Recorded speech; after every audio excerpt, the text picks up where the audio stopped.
listening to the Primal Happiness Show, a podcast dedicated to helping you thrive in this crazy modern world. Every Tuesday, we explore the nature of how our minds really work, what exactly the human animal requires to thrive, and how we can live happier and more fulfilling lives. If you're new here and haven't yet taken our free class, then there's no better place to get a jump start on reclaiming your primal happiness. It's where we'll guide you step by step through our antidote to today's modern world. Simply head on over to primalhappiness.co/antidote to get the free class and discover how to thrive without having to move to a planet that's not so crazy as ours. But now, your host, Eliane Brook-Tyler.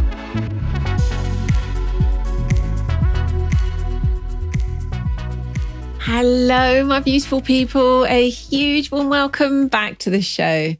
In today's crazy modern world, men and women are living shallow, disconnected, and unfulfilling lives. So we created the path for those who are ready to reclaim their wildness and actualize their deepest gifts. And today I am so heart glad to let you know that both Waking the Wild Feminine and Waking the Wild Masculine have sold out. Jonathan and I both feel so deeply appreciative of the men and women who hear their souls whisper and have the courage to choose to walk this path. Honestly, I'm always blown away by the response to this work. When I offered the very first Waking the Wild Feminine back in 2018, I honestly thought it was only going to be for quite a small minority of women. I really didn't think it was something that would become what it's become. But here we are, it's sold out yet again, with women sadly having to be turned away. And that gave me an idea. I felt called to create something for those of you who missed out this time. Perhaps weren't feeling ready for whatever reason. I don't know, that can include cost and time zones or the fear of sharing your personal stuff in circle. I hear that one a lot. So here we are. Brand new thing. It's called Unraveling the Body. And it's a crucible of wild awakening for women in which will unravel the mysteries, freedom, and gifts of your beautiful body. It won't require you to share all your deepest secrets like Waking the Wild Feminine does. And the style and the timing of the sessions means it should work for you, whatever time zone you're in. This is what we'll be unraveling together. The mysteries of your intuitive wisdom. Discover and trust in your body's deep knowing. The knots and binds of conditioning and shame. Reclaim the freedom to be a celebration of your essence and the gifts of your body's bounteousness. Uncover, embody, and express your radiant magnetic power. I can't wait. So, women, if you are feeling your body calling for that unraveling, do go check out all the juicy details now. And they're at primalhappiness.co/unravel. That's unravel with one L. So UNRAVEL. And also just to say, this is the first live course I think I've done at this kind of investment. It's only £97. And I suspect it could be the last time too. It's also the very first time I've mentioned this publicly outside of one or two Facebook posts I've done about it in the last week. And there's already a flow of women enrolling.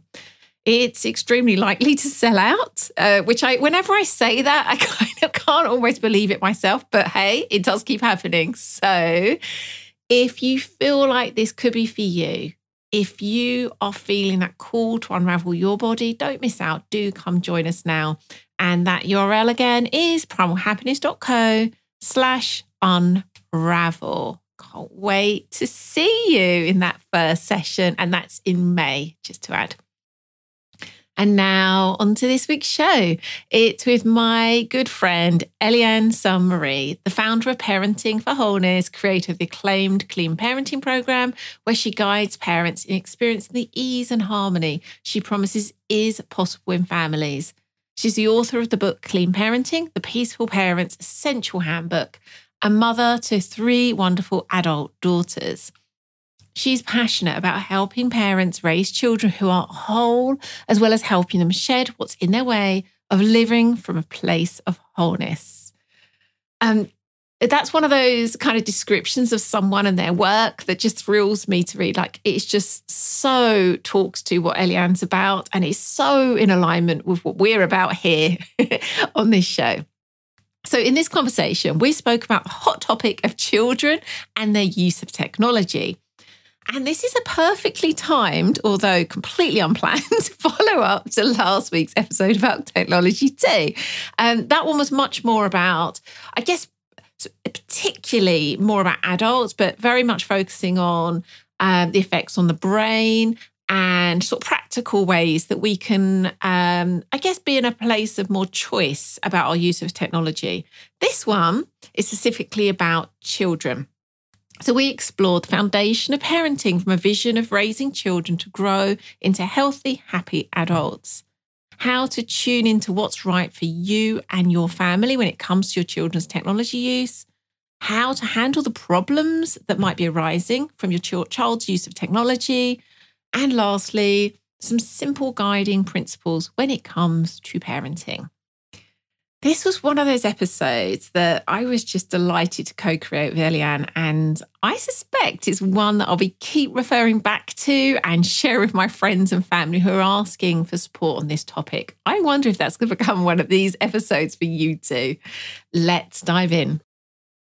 Hello, Eliane. Welcome back to the show. Hello, Leanne. I'm so excited to be here. So excited to do our third installment of the Leanne and Eliane show. I love that so much. A yearly show, but with the best title in the world. Yeah. Oh, I'm so glad to be talking to you again. And I was just sharing, like, the timing is so magical in that by pure chance, it's going to look like we set this up like amazingly perfectly. By pure chance, we did a show last week with Dr. Race, all about technology and our relationship to it. But we mainly focused on adults and kind of combination of like the effects on the mind and body, and kind of how unnatural that is, and returning to a place of kind of having more choice. And there was kind of some practical stuff too. So if someone's listening to this, it might be a good idea to listen to that first. I don't know. But it's perfectly set up for us to now have the conversation this week specifically about children and technology. And so, like, again, it looks like that's happened perfectly. It is pure magic. It's happened that way. It's so wonderful that, like, life or God or the universe or whatever you call it makes us seem so intelligent and well organized. Thank you. I could totally take credit for it, but I'm not going to. So, and I was really intentional because by this point, you and I had this circle in the diary. So when we recorded last week, I was very intentional not to get into the that kind of whole bit around parenting with children and technology, knowing that was kind of going to be the juice of today's show. So yeah, we've got this whole area to get into. The funny thing is, as much as this is the kind of the problem of today, I mean, I hear parents, I'm sure you do even more, I hear parents around me talk all the time about their children and technology and like how many hours they're addicted to this and this game being, having this effect. And I think the thing that's probably worth starting with is the fact, like, neither of us profess to know the answer. And in fact, the only thing we probably either of us would say is like, actually, there probably isn't an answer. There is no right answer here. So I think almost like set the tone of the show. Yeah, absolutely. In fact, I like as excited as I was to do the show with Leanne, because I know how much fun we have and that we could talk for hours and hours each time. And it's such a struggle to keep it 45 minutes. I was a little bit apprehensive about it because, and even saying it now, I still feel it in my body because I feel like I don't really know. But I do know what I do know about what leads to children being healthy and having what I've come to call like family homeostasis. I know what creates that. And kind of principles apply perfectly to electronics and also food, by the way. It's everything that we're going to say today. Well, mostly it applies to food because it's all the exact same issues that are that play out with that. So if you're listening to this for the purpose of getting some help and some insight around how to handle food issues in your family with your children, listen to all of this and just replace the word screens or electronics with food, and likely 90% of it will apply. Yes, I think that's a great thing to say, because I might, let's just say that at the outset, because I might ask you questions and just mainly use the word technology, but like you say, it's going to apply to food Most too. of it, yeah. And going back to what you've just said there, Eliane, about your, I guess, that deeper mission or deeper ethos around, creating whole happy families and whole happy children growing into whole happy adults. That's really, in a nutshell, why I wanted you to be the person I speak to on this topic, because I feel that that is the thing that's so often missed when there's all these quite understandably kind of fear-focused conversations on this topic. And they can be almost like held at quite a surface level, like at the behavior level, and losing sight of that deeper vision that we have, most of us, for ourselves, our families, and our children. And I think when we lose sight of that, that's when we make these quite reactive decisions, knee-jerk decisions. We're out of touch with our own wisdom. We're being led by people who probably don't share the same values as us. So I think that honestly, like, that's why you're the perfect person in my mind to have this conversation with.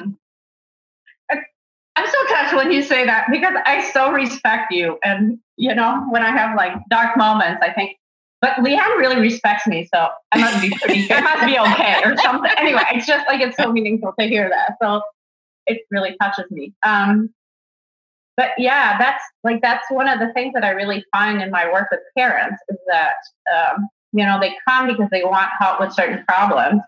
And I don't really talk with them about their problems. Like, for me, it's all about just going to the foundation and just setting the foundation right. And as that happens, the problems fall away. And they don't even know why, because we haven't worked on the problems. Oh, I love that. Yes. Kind of like going to see a holistic doctor who will not treat your symptoms, but will help you get your body really healthy and strong. And then all of your symptoms and illnesses go away, not because they treated the symptoms, but because they created a healthy body at the cellular level. So to me, like, that's really my approach when I work with parents, and what I feel is effective, and why when I work with parents, oftentimes they do my program for 2 months and then they don't need parenting help again, because they've figured out how to find, which leads into what I think that could be the end of the show. And I could say we might have nothing to talk about after that, but I know we could still talk 10, 100, 2,000 hours. But really the bottom line of this whole thing is that to get resolution in your family around screens and around food, your only work is to find what is true about it, what is right for your own family. So really, like, the work is to get yourself to a really clear place. That's not easy. That's the hardest part of the work. Yes. The hardest part of the work is to, and I've laid it out in my article that we'll link, I'm sure in the show notes. We need to uncover all of our negative beliefs, all of our baggage, all of our fears around what's going to happen to our children, our need to control things, and then all of our own unhealthy patterns in our own relationships with screens or with food. And then we need to unravel that and we need to bring ourselves in alignment with screens. And we need to not come from a place of fear when we're figuring out how to approach it with our children, but come from a place of truth and clarity and trust, and with a focus on wholeness, not on the behaviors that we want. And then we also need to really know our child, because each child reacts differently based on various factors. So in the families that I work with, I do have some families where the children do have unlimited access to food or to screens. I'll keep it to screens because I know that's where you want the focus of it. So where the children do have unlimited access to screens, and it works beautifully. There's some families where it works well for one child, but it doesn't for another. And then there are other families where it doesn't. It just, like, they have to set really, like, strict limits. And, oh my God, there's so many things I want to say. Okay, no. I'll just usual. I think it's going to be short, and then I could talk for 10 hours and you wouldn't even ask the question. You can just get off and I'll just keep talking. Let me ask you a question. And then it might go where I want it to go, we'll see. So there's a couple of things in what you just said. The first thing is I really heard, and this is very much our ethos behind our work too, and I think this is probably why we're so in alignment. Our work here is very much, let's say, vision focused rather than problem focused. And I could really hear, like, that's ultimately whatever word you want to use for that kind of vision and problem, yours is the same. Your focus is on that vision, or allowing that person themselves to tune into their vision rather than focus on the problem. And so I love that. And I think, again, that's what's often so missing in these conversations. So let's kind of almost have that as our guiding light throughout this conversation. Like, ultimately, that's what we're pointing back to. Well, I can't not. So yeah, no, same here. It's so funny though. Hence my because for me it's wholeness. Like, that's my drive, and I mean, I'm parenting for wholeness, and my highest value is truth. And I feel like in everything that I do with parents, with children, with families, it's all about finding the truth. Yes, I totally agree. The situation for you, like this idea, the idea of right relationship in, I don't even know what religion, is it Buddhism or I don't know. Like, there's something for me about that. It's really finding what's your right relationship with screens, what's your child's right relationship with screens. And one thing that I do want to make sure to mention, is that changes over time. So if that's, and that's another spiritual, everything's all the same. The only constant is change. And that very much applies when it comes to screens and food with children in the families, that you might come up with something that really works for now, and then 6 months down the line, or then the children get sick, or then it's, school break, or the children get a little bit older, or they have an emotional upheaval and they're not as grounded as they were before. So the one thing that you can trust as you navigate this really challenging, it's so challenging. I so feel my baby's turning 22 in 2 days. So there wasn't as much technology around when mine were growing up. So I had to deal with it some, but definitely not to the extent. I mean, I still don't even have a smartphone. So, there wasn't even that. Like, when we were out, they didn't have the option to be using technology, whereas now it's everywhere. So I do want to say that, like, I so feel for parents, because oftentimes when people start my program, so I run this really intensive 2-month parenting program, and I tell them, when it comes to food and to technology, this is like advanced level parenting. Like, that's like PhD level. So don't even think about that for the first 5 weeks of the program, because first we need to lay the foundation, because it is so much trickier and there's so much involved in terms of our own baggage, our beliefs, all the conflicting messages around us. I work with a lot of people who homeschool. So in the radical unschooling movement, some of them hate me, because the idea that I set limits, or that I would limit my children's food or technology use, is abhorrent Yeah, I think I saw a comment where someone had asked you something along those lines. In fact, let's get into that in a moment. I just want to say one more thing before we kind of dive into all these juicy areas, which is something I was pondering just before we jumped onto this call was, I think certainly for me, there was a real freedom and permission in recognizing that kind of where we started from, like, oh, there isn't a right answer out there. Like that was really like the moment where I had that realization. There isn't an answer. Like I could read all the articles, I could listen to all the experts. There isn't an answer out there. And there's no one that can actually, I mean, there might be people out there judging me, but ultimately no one can rightly sit there and judge decisions I'm making about my children and their technology use that have any basis. Like there is no place to there is no standard that is right that anyone can judge about. Unless somebody really, really knows you. Mm. You know, like for me, I found that when I work with moms for an extended period of time, I can get to a point where I can help kind of like shortcut things because I really know them, you know, and be like, ooh, I think when you're doing this, it might be coming from this place.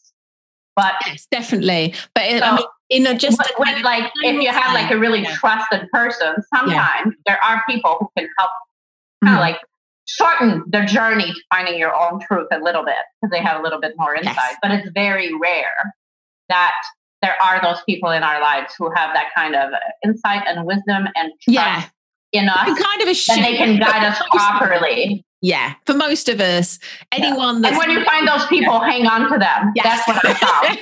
Once in a while, like when I tell somebody, I trust you. I told my doctor recently, my functional medicine doctor, and I gave him a compliment. I'm like, no, take it. If you knew how rare it is that I trust someone, you would realize. And I really get the gift, or I really take seriously the gift of finding people who I can trust. So anyway, for sure. That's a side note, but I think in general, if someone's leaping in, you know, whether that's the media or a friend or family, if someone's leaping in to tell you how to do it, likely they're not the person to listen to. And I think for me, there was a real like sense of, it's not to say that it isn't interesting or useful to read, research and like stuff like this. I do. And ultimately, I realize now, there isn't a right answer. There's no point keep searching for the right answer. The right answer today, firstly, comes from inside, and secondly, is a moving feast. Like it will be moment to moment, child to child, and that's the place to look. And that for me, like having that moment of like deep realization of, I can stop. Like that gives me such permission to stop looking for the right answer out there. And so I think, you know, if the one thing everyone listening to this show took from it is that, and for me, that was huge when I had that moment. Yeah. And then you really have permission to, you know, like when you were talking about that you don't have to do research or whatever anymore. And for me, I find that then it's not so much that I don't do research, but my research is very different. So it's not intellectually based, but it's like feeling into who resonates and then has more experience. So it can help bring me some of the insights, but it's not so much information that I'm after, it's insights and insights that resonate in me. So then I'm like, ooh, this rings true. Okay. So then it helps, it brings me closer to my answer. Yeah, I love that. But ultimately it's about using it to help reach my own truth. Yeah. And not to convince me intellectually. Yes, that makes complete sense. I'm glad ultimately it's always going back to that same compass of like, is this in alignment or does this resonate with me? So a couple of things I think would be really helpful is, first of all, for people listening, I suspect by now it's fairly clear our kind of philosophy in terms of primal happiness, but also your philosophy and kind of where it's coming from. And I'd certainly recommend listening to the previous couple of episodes Eliane and I did together. But I think in a nutshell, would you mind in a nutshell, just summarizing your kind of parent, like you mentioned, for example, you know, unschooling, things like that. And would you just be able to kind of summarize the way that taking the technology and stuff out of it for a moment, but in general, that kind of like where you're coming from when you're talking about parenting, just so that listeners can kind of ground where we're coming from. Yeah.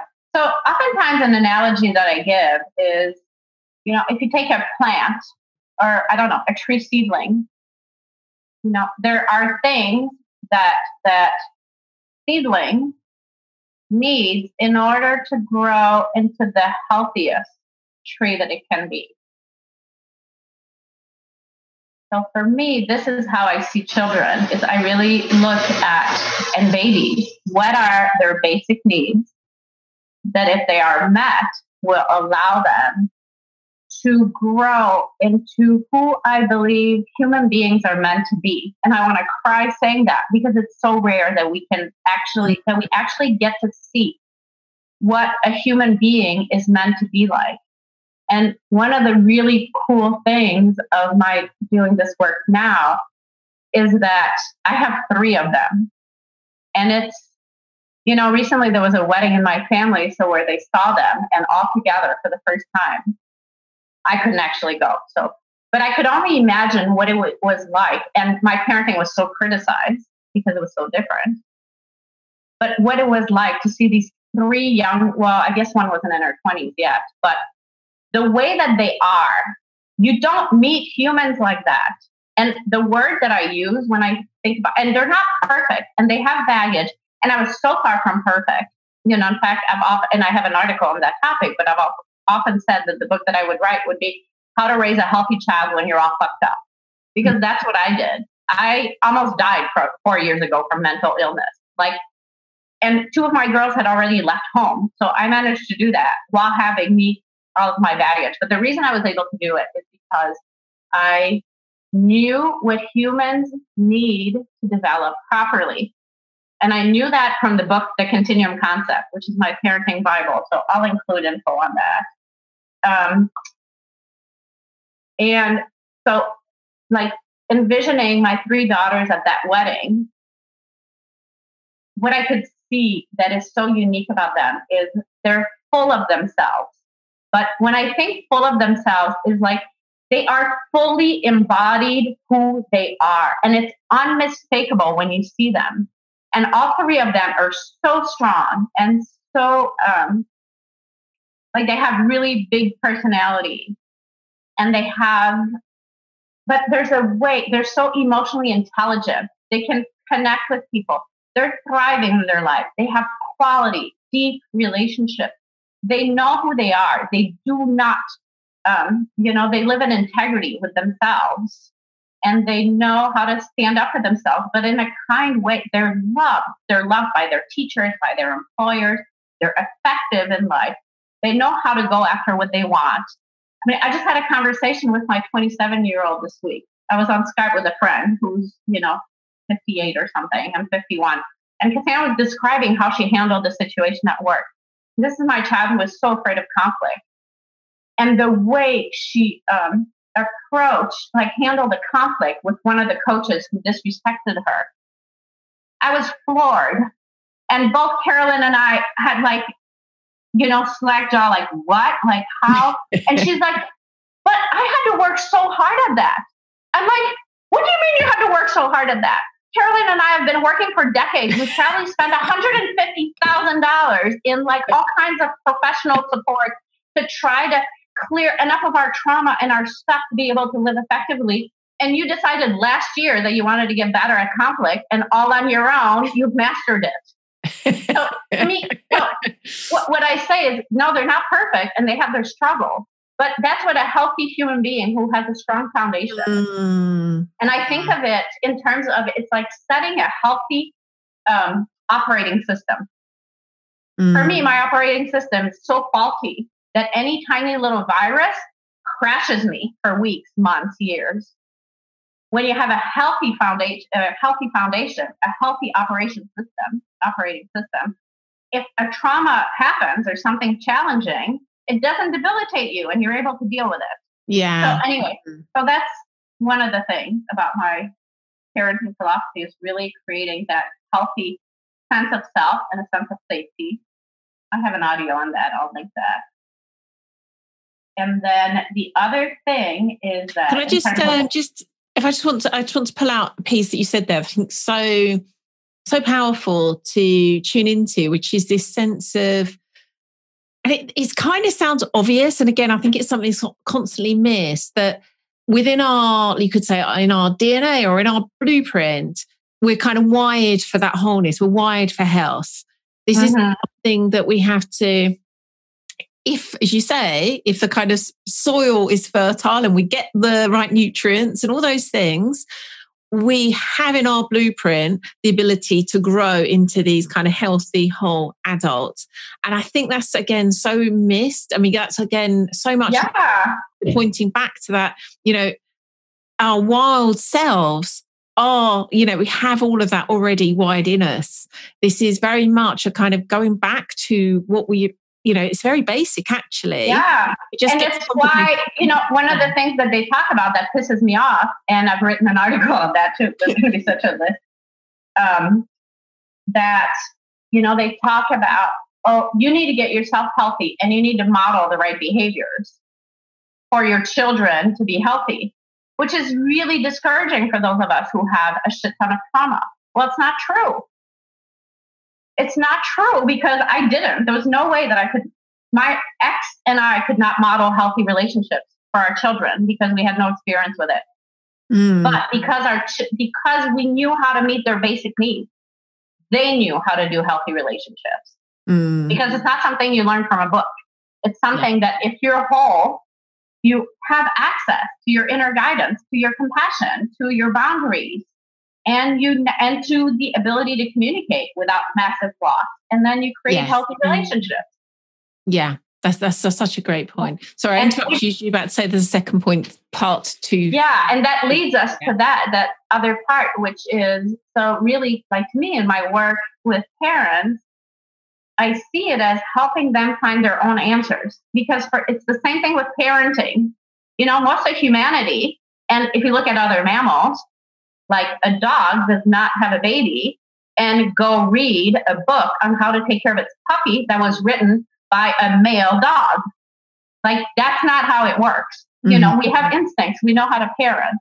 So really, our job is to clear the conditioning. And that's a lot of the work that I do, is just help people clear the misinformation and the conditioning, and to help them connect to their own guidance so they can find their own answers, because nobody knows what's right for you. Nobody has all the information about the specifics of your financial situation, of how your home is set up, of what the limitations of your life are, and it's amazing to me to see how, like, when people just really accept, the whole Byron Katie thing, like if you argue with reality, you lose, but only 100% of the time. So ridiculous, but it's so true. That if you just really accept, like, there's a mom, like for me, I was homeschooling, home birth, sleeping with all my kids, at home with them. This mom was more like hospital birth. She went back to work after 6 months. She, so had like way more, I would say, mainstream life than I would. But she's in full alignment with who she is. And boy, is her family and are her children thriving. So her decisions are completely different from mine. But she is fully honoring who she is and what's true for her and what's true for her family. And she's incredibly present to each of her 3 children. And she's got 3 boys. It's not easy. But she's so aligned. And so, that she does have family homeostasis too, while doing things that many other things are very different from me and the majority of the people that I work with. So it really is about just really honoring your truth, honoring yourself, honoring your children, remaining flexible that things can change. And sometimes you need to adapt to really meet the needs of your family as a whole. But the bottom line is figuring out what's true for you. So that's it. We can be done with the topic. We haven't even talked about it, but that's the bottom line of it.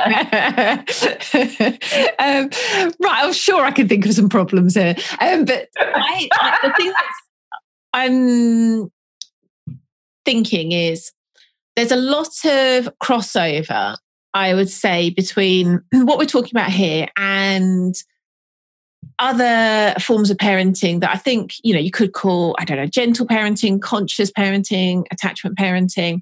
And I think there are, similarities and crossover there.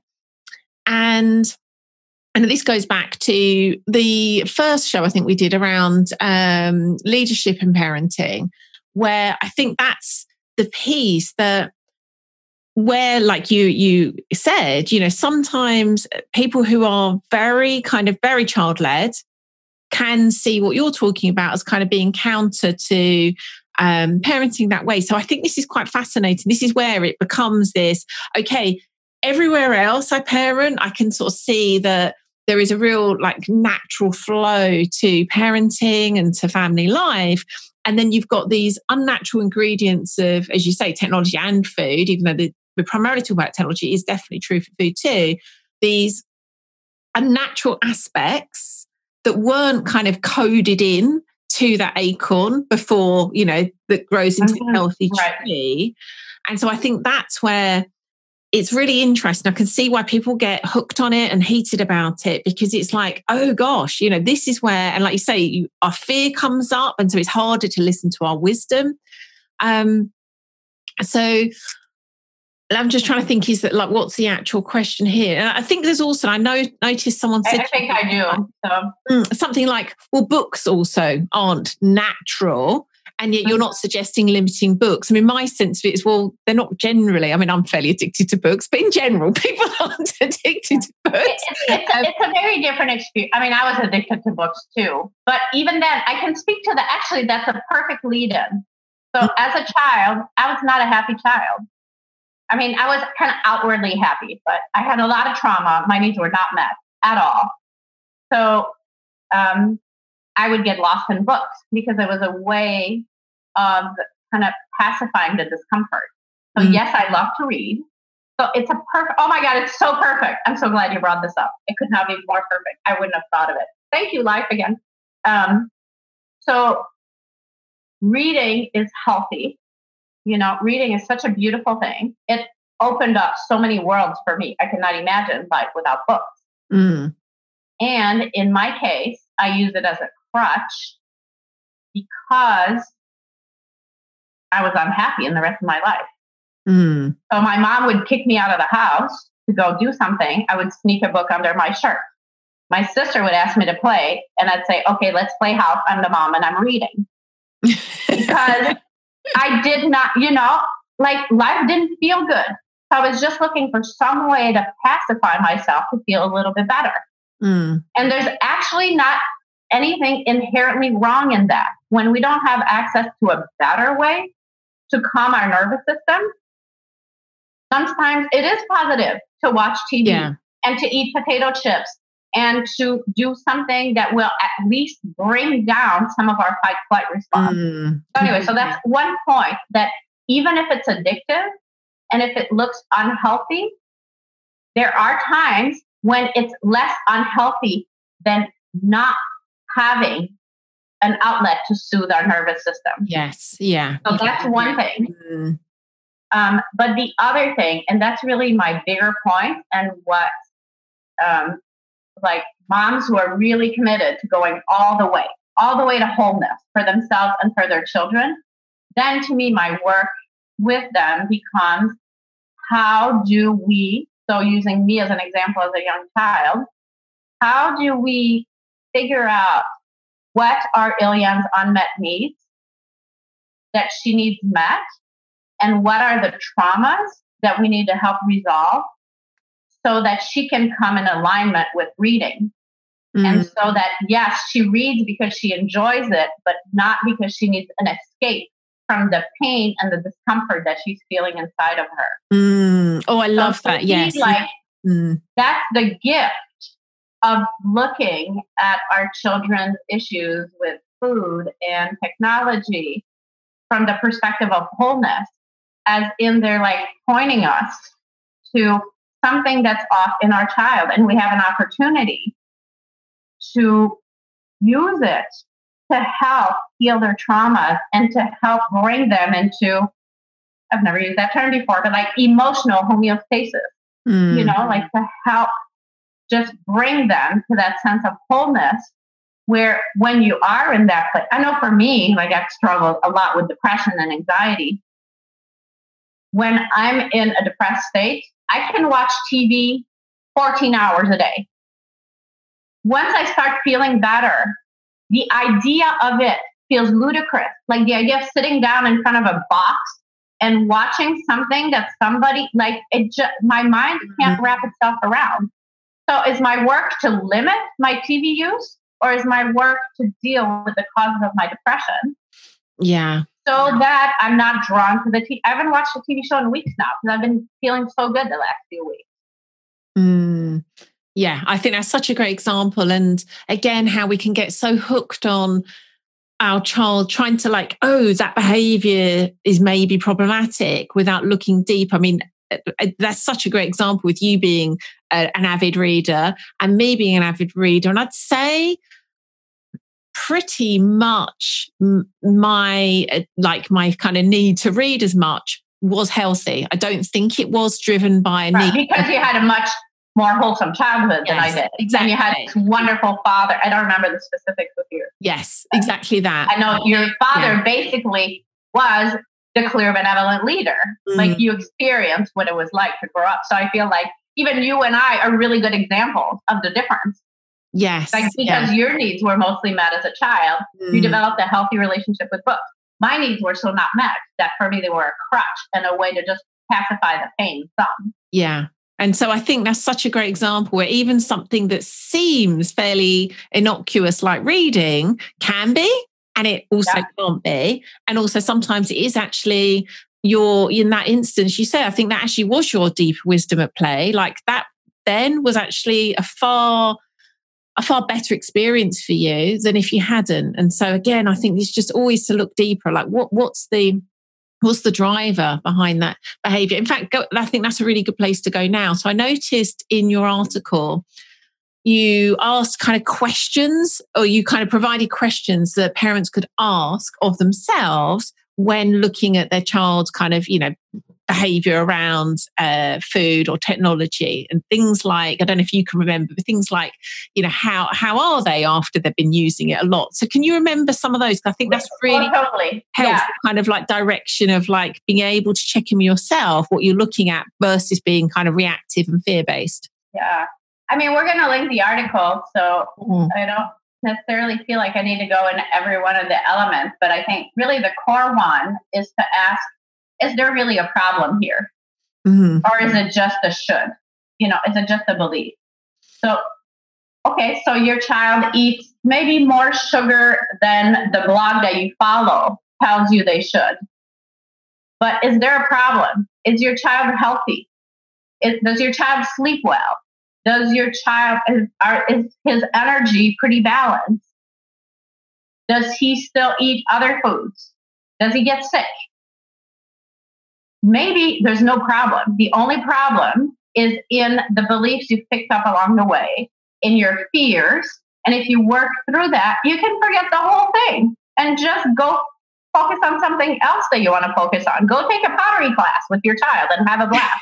Like, give up the whole worry. Yes. And the same with screens. There are children who, what they do on a computer is mind-boggling. Actually, I have a story on that. I'll link to that. Of this girl who was so obsessed with Disney. And that's all she did for years and years. And she ended up getting this amazing job at Disney World because she had so studied everything about Disney as her mom was agonizing about how much time she was spending on the computer, that they hired her without formal qualifications or a degree because she was such an expert on everything Disney related. Oh, wow. I love that. Yeah. So my point is, again, with technology, watch your child. Do they watch and then they get inspired and they do stuff? Or you can tell that they're learning a ton? Or is it just a numbing thing? Oh, and I love that. When they get off, they don't want to get off. They fight with their siblings. You can tell them it kills their creativity. It's that's all they want to do. Like you go out and all they can think about is getting back home or wanting their phone or all of that. And even then though, like I want to take that a little bit deeper because that can be a sign that it's something negative. But if your child does have creativity, if they are learning a lot, and then they fight you on getting off the computer, maybe it's because you're not aligned with the truth that this really is, for me, I don't know. If I go out, I'm a dancer. If I go out dancing and somebody told me after 30 minutes you have to leave, I would throw a fit. Yes, yeah. And it's not because it's unhealthy. Yes. It's like, no, you are interfering with what gives me life, with what feeds me, with what I need. So even then, if your child has a problem getting off, check with yourself too. Is it because it's an addiction that's unhealthy? Or is it because I'm trying to deprive him of something that he knows that genuinely is life-giving? Yes. And adding to his life. Great stuff. So that's such an example too of how there's no right answer. Totally. You could just look at a video clip of two children, two families. The mom says the exact same thing. The child has the exact same reaction. And what's called for is something completely different. Totally. In both of them. Yeah. Love that. So and it brings me to another point that I think is really important. Let me just say this first, because I feel like there's so much gold here. I don't want to miss this part. So I think what you were saying about that, is there a problem here? I think that's so wise, because again, it's so bloody obvious when you say it. And yet again, because we're being fed these, like, they should have this much sugar or they should have this much screen time. It's, again, easy to forget the answer isn't out there. And if we kind of forget, there are no shoulds, that's all made up. Yeah. Actually look at the reality of my family is the problem. And like my children, with regards to eating and food, there is no problem there. I mean, thankfully, we've all got such a healthy relationship that it doesn't even really enter my head like there might be a problem. Like they both eat like a massive range of really great food. And, they love, I don't know if I get them some chocolate or something, but they are, there's just, like, I don't even have thinking about it. We have some guidelines around it. And chances are that you have a healthy relationship with food. Yes, I have an amazing, and I was. Well, there you go. Yeah, exactly. Yeah, it's just not a thing. And it's so funny when I look at it through that lens of like, like some people are looking at that with problems. I don't mean that in a smug way, but as in like, I actually forget it could be because I'm so used to there not being. Yeah. And we have like general, and again, they're not really that, we're not even really talking about them much because they're just the thing. Like if my daughter's hungry, she tends to be the one that's more like would snack between meals. She knows she can go help herself to things like fruit and stuff like that, no problem. If it's something like a biscuit, she is meant to check. Sometimes she will, sometimes she won't. But in general, they don't tend to go for that kind of stuff. Which for Americans and Canadians, those are cookies. Oh, yeah. Sorry. Yeah. Biscuits. No, that's okay. And it's just, their favorite food are really like, funny things like olives. And my daughter's favorite dish is lentil dal, like her taco dal. Yeah. One of my daughters, it was like her lunches, it would be like canned chickpeas with Gouda's dressing, like tahini dressing. Like she loved that. I love it. So, you can have as many as you want. Yeah. It's broccoli. They love broccoli. Yeah. It's so funny. And you're like, if I added up the amount of sugar they're having, there's probably some days where they are going over the sugar. And I like, it just does not matter. There is zero problem there. Yeah. And so I think that's just such a great thing to keep checking with, like, is there a problem here? Or am I just trying to judge myself according to some standard that does not even exist? So first and foremost, I love that. Second thing is in terms of, wait, I just want to say one more thing to that, because I think, so my daughters grew up, I don't mind swearing. My daughters grew up with, there's only one bad word in the English language, and it's should. So anytime you find yourself saying should in terms of parenting, catch yourself. Maybe put a rubber band on your wrist. And if you say should, snap yourself. You're in wrong town. Yeah. Oh, great guidance there. And then the other thing I was thinking regards to that question of like, is there a problem there with technology is most of the time there isn't a problem there with my children and technology. In fact, my daughter is such a great example of what you were saying. Like, it actually sparks her creative. She's incredibly creative. I think all children are, but she's like the kind of like takes it to another level, like constantly writing songs, poems, drawings. But she will do exactly that. She'll kind of go watch something and then go off and kind of write a poem about it, or, you know, write a play about the character that's in that. So she literally uses it in the way you've said it. My son has been a bit of a mixed bag. In general, there isn't a problem. And with most things that he'll play or watch, there's no problem. With a particular game, we noticed there was a real link between if he plays more than 2 games of this, but it's a football game called FIFA something or other. If he plays that, it obviously is triggering a kind of real fight or flight where he then gets aggressive and frustrated. And so we've collectively agreed, and with him like agreeing also, that it has that effect on him where it is now a 2-game limit of that particular game. Now there's no problem. He can play 2 games on that. Seems to be no problem. He can play anything else. There's no problem. And so I think which to me really leads me to, and actually it's a good bridge to the other thing that I wanted to talk about. So again, perfectly orchestrated for us. So one of my, and I do say that in the article on food and screen. So you'll get that there too. But it's like, so for me, my goal when I work with moms is to get them to really trust their inner guidance. And it's not just moms, people in general.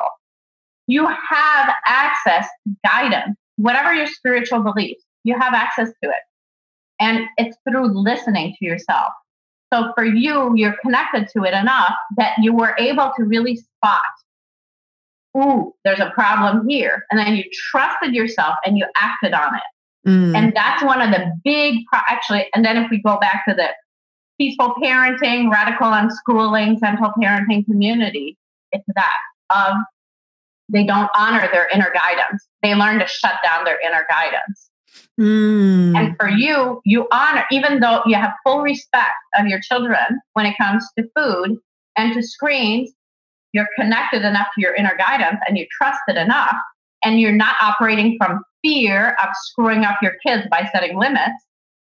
So you brought it up and you honored your inner guidance and you helped your son get back to homeostasis and for your family to remain in homeostasis. So that's a big problem.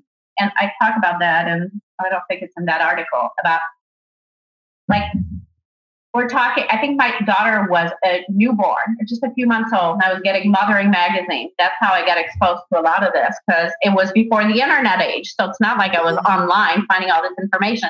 There's this editorial by Peggy O'Mara, the editor of Mothering magazine, that talked about parenting out of love, not out of fear. And it stuck to me. Obviously, 27 years, I can still picture the page, and I have an abysmal memory. But this idea of parenting out of love, not out of fear. Whenever you're operating from fear, so when you're afraid of setting limits from a fear place, you're in wrong town. It's not going to help you.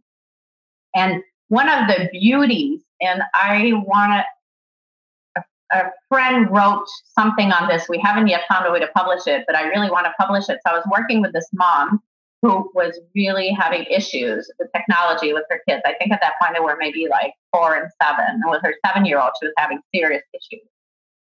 And it was really a lot of what I would call brainwashing by the radical unschooling community. Who am I? Anyway, whatever. And you do not limit technology. You do not limit. So she had been, like, it was so hard to change her mind around that. But eventually she got it.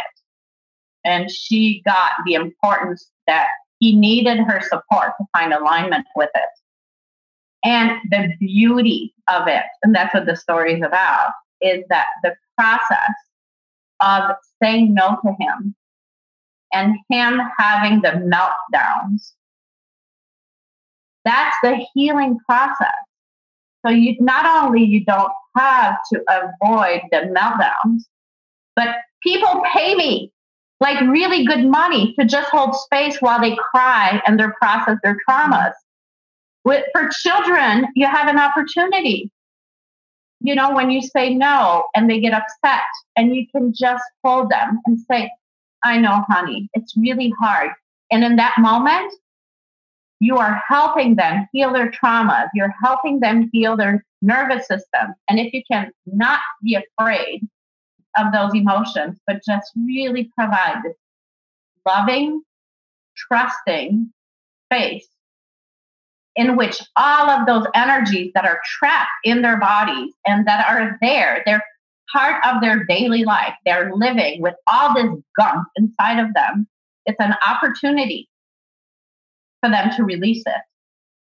So with this mom, she did have a period of like a few days that were rough. And then her son was a different boy. After like maybe a week of her having set those limits and having, really had the determination and the conviction and the commitment to just hold space for him as he hit his limits. And as he hit what Gordon Neufeld calls the wall of futility, and that he just processed those feelings, it healed the boy. And he was a different child. So the process of her deciding to set limits on him, to care about him enough to not be afraid for him to cry and to go through some hard days to help him process what would bring up her love and commitment and conviction in doing that, help her son heal from years of trauma. Oh, I just love that so much. It's funny because it's this has been just flowing so magically. I was just about to ask you something, and I want to still say what I was going to say, but I think what you've just said would have actually been the answer to what I was going to ask you anyway. I was going to say, where possible, and it's mostly been possible, we've collaborated with the children on kind of agreeing those limits. Like when we can see there's a problem. Absolutely. We very much do it in collaboration. And so they feel like they're also, they can see, oh yeah, there is a problem. And how can we work together? Again, we've always talked about food and technology being these things that kind of, we do need to be in conscious relationship to. They do have this equality where we could end up consuming them more than is actually healthy for us. They get that. And so we work collaboratively to come to these agreements around limits. And the thing I was thinking, that's almost always been possible for us. And I wonder if that's almost always been possible for us because we've always done it like that. And so I was going to ask you, I'm guessing if you can do that, that's fantastic, but that's not always going to be possible. And the example you've just given, I think, is a brilliant example of when that's possible. But it does bring me to something. So, I never even wanted to become a parenting coach. So it's kind of a whatever happenstance because I ran out of money and I wanted to be an emotional healing coach. And they told me I had to pick a niche. And for the purpose of one program, I picked conscious parenting, and somehow life wanted me to be a parenting coach because I became a parenting coach. But it was never my intention. But the thing that floored me when I first started doing it is these moms would come to me and they'd be like, okay, I don't know what to do. My child does this and I feel this way. And I kind of think that, but I'm not sure about that. And I'd be like, well, did you tell your child that?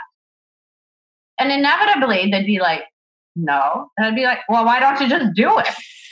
It boggles my mind that they would pay me money when all they had to do was to have the same conversation with their child. And it's amazing how often, and I often say when people say oh, I need help parenting, I'm like, well, to me, it's not parenting. It's being in relationship with a person. Yes. So you can get out of your mindset this idea of parenting and just treat your child like a person. In fact, I used to say, people have asked me to write a parenting book for 20 some years. And I'd be like, I remember 10 years ago, somebody asked me, and I'm like, but I would have nothing to say because the title would be, "They're people too, damn it." And there would be no content. Just treat them like people. And 95% of the problems disappear. So anyway, so that's one thing. Another thing that I want to say that relates to your question is it's never too late. If your child is 8 years old or 35 years old and suddenly you show up with them in a clean way where you're respecting them and you're honoring them and you're talking to them like people, they will respond instantaneously. So for all of you listening, especially if you had fucked up childhood, imagine one of your parents coming to you and showing up in a clean way, like you would imagine that Eliane or I come up to our children. What impact would that have? And how long would it take you to completely change your relationship with your parents? Yeah. Oh, wow. That's made me quite emotional. You're so right. Like we're out of time, but what a place to end this. Can I say one more thing? There's one more thing that I want to say. I'm going to say something first and then you can. So what you just said then about, it ultimately, and that's, when I think about this, that is really how I see it. It's very much just a relationship between two human beings or three human beings, however many human beings. And that's what I have seen and get blown away by over and over again is it's easy to forget that they've got their own wisdom too. And it's not just about ours. Like if we ask them, particularly if they've got that understanding about, for example, in this instance, technology, like if I ask my children what they think, like they'll know the answer. Normally, always. In fact, quite often they'll kind of, if I'm saying, I think we need to perhaps set a limit around this, they'll often take it further than I was even thinking of. Absolutely. Yeah. And that was the last thing that I wanted to say. And I'm going to suggest that if people resonate with this, go on my website and get my free report because I go into all those elements. But the greatest, asset that we have as parents is our children's trust. So for me, so much of my work is about helping parents create a relationship where they show up with such integrity and honesty and ability to really honor who the child is and really be on the same team so that the children trust you. Because when you have your children's trust, you can even say, I'm having a bad day. I can't tell you why, but I need you to do this. Your child will do it because they trust you. So if you have your child's trust, you have so much room to screw up. Oh, yes. And to not be on point. And if you don't have your child's trust, you can read 1,000,000 books and do everything recommended in those books, and nothing will really work. Yeah. That I can end on.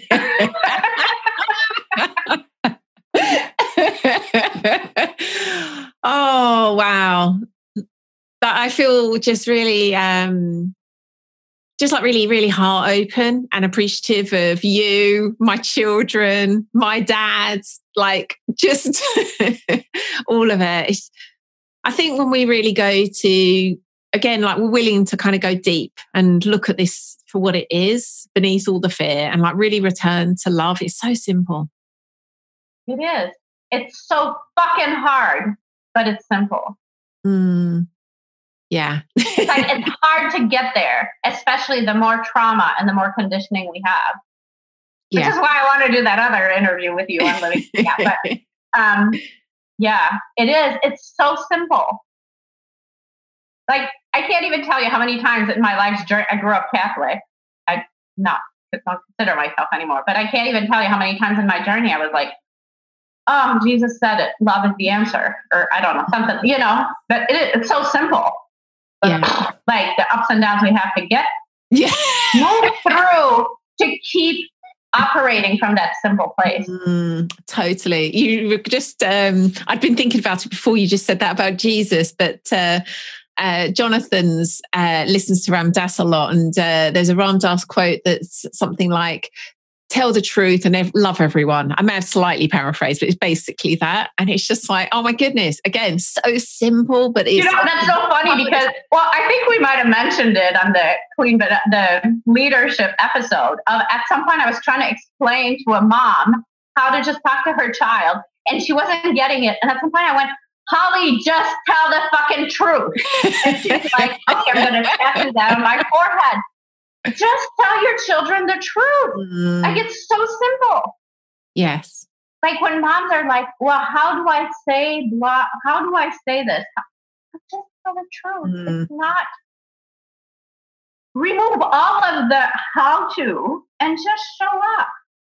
Yeah. Real. And now we're done. Just show up real. I can end on that one too. Wonderful. So we'll no doubt link a whole bunch of articles and all sorts of goodness on the show notes. But where's the one place? It can be more than one actually, but where's the main place for people listening to go find out about you and your work? Yeah. So right now we're in the process of redoing it. So right now my website is coachingforwholeness.com. And if you listen to this past September 1st, it's going to be parentingforwholeness.com. Right. Mm-hmm. Lovely. Eliane, we did it. That felt really good. Thank you so much. Oh my God, that was amazing. I love you. I can't wait to do it again. Oh, I'm interviewing you in a couple of weeks. That's going to be so cool. Yes. And so that will go out. I'm guessing that will be available on that website. So obviously we'll share it once you've shared it. But yeah, look out for that too. It's getting confusing. But yeah, something like that. We'll just cross-post everything so you can find everything on both websites. Oh, wonderful. Thank you. Wow, what a gorgeously reassuring episode. That was really my kind of biggest takeaway actually, was such a sense of, it's not so complicated actually. So hopefully you took that sense too. And here are my more kind of detailed takeaways. Just like a seed growing into a tree, children have an innate blueprint to grow into a healthy, whole adult when given the right environment and nutrients. We don't need to make that happen by micromanaging our child's every behaviour. Their own blueprint will take care of many aspects of their development. However, tech and many forms of food aren't natural to us and require more conscious discernment. Before diving into changing your child's behaviour around technology, first ask yourself, is there a problem? Which sounds really obvious, but quite honestly, I think there's quite a lot of times where we're driven by fear and kind of outside noise and don't actually stop to just check, is there actually a problem here? And remember the no shoulds. If there's no problem, then you need change nothing. If there is a problem, then first pay attention to your own sense of truth and speak to your child and hear their truth too. Chances are you can work together to reach an agreement. Eliane and I spoke a lot about setting limits guided by our internal knowing. And then we reflected after the show, after we'd finished recording, that we had forgotten to speak about boundaries and really how limits link to boundaries. And boundaries are a necessary, healthy aspect of our relationships with our children. In fact, any relationships. Ultimately, it's simple, but sometimes really hard. Tell the truth and parent from love. If you'd like to get notes and links for everything we spoke about this week, and there will be a ton of links. Eliane is probably one of those prolific people I know, even more than I am. So she is providing a bunch of links to audios and articles and all sorts to support the things we spoke about today. So you can get all of those at the show notes at primalhappiness.co/episode 273. And women, if you're feeling your body calling for the unraveling I described and in a really beautiful and safe space, go check out all the juicy details of unraveling the body. And they're at primalhappiness.co/unravel. That's unravel with one L. Oh my goodness. I'm just, again, so delighted and appreciative to be able to offer this. And I really would love to see you in that first session together in May. And men, if you would like something like this created for you, just ask. Most of what we create comes about in this kind of way. We see there's a demand for it. People actually sometimes directly ask us for these things, and that's why we create them. So we really want to meet you where you are. So if you want something like this, let us know. And if you don't want to miss out on next week's episode, head on over to Apple Podcasts, iTunes, Stitcher, or your Android or iOS app of choice and hit that subscribe button. That way you'll get each episode delivered straight to your device as soon as it's released. Thank you so much for listening. You've been wonderful. Catch you again next Tuesday.